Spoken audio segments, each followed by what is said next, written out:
Nous avons travaillé ensemble, nous étions en amont du processus, nous avons lu et relu, nous avons parcouru tous les contours du dossier, donc il n'y aura en rien de conflit d'attribution.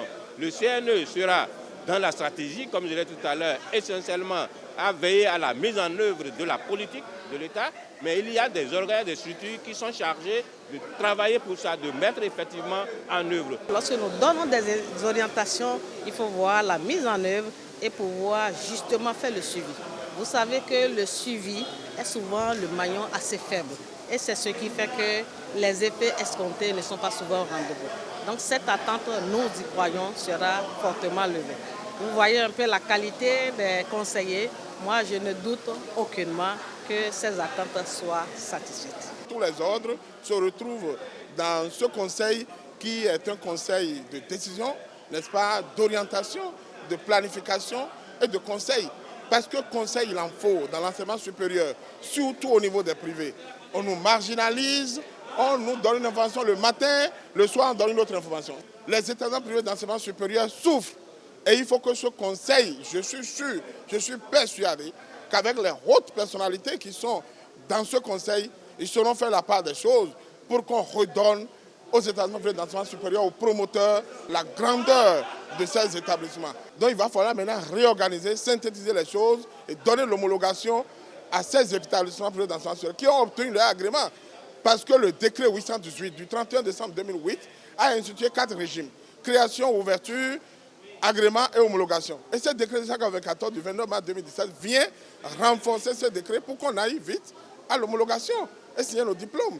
Nous avons fait les examens pendant 3 ans. Nous sommes en train de lancer les ateliers. Nous travaillons avec le gouvernement pour que très rapidement, les établissements privés d'enseignement supérieur agréés aillent à l'homologation et que les autres viennent après.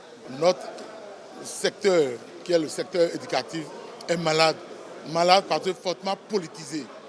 Nous sommes rassurés que car l'événement du CNE, un certain nombre de choses vont changer. Nous pensons et espérons que d'ici 4 ans, quand on fera le point, on dira quand tout le monde, waouh, pour une fois, le syndicat pourra dire que cette affaire qui vient de commencer le boulot aujourd'hui, que c'est bien. Uniquement que les techniques, dépolitiser ce secteur, c'est très important.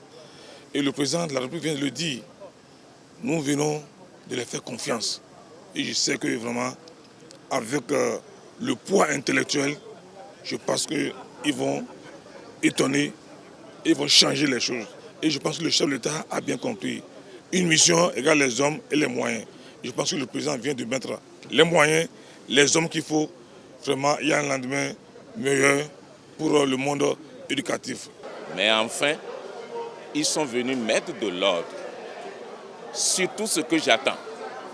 Dans le secteur enseignement technique, je ne voudrais plus qu'il y ait des enfants qui sortent sans pouvoir connaître le métier.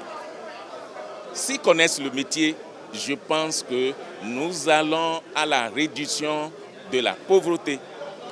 Nous allons à l'augmentation de l'employabilité.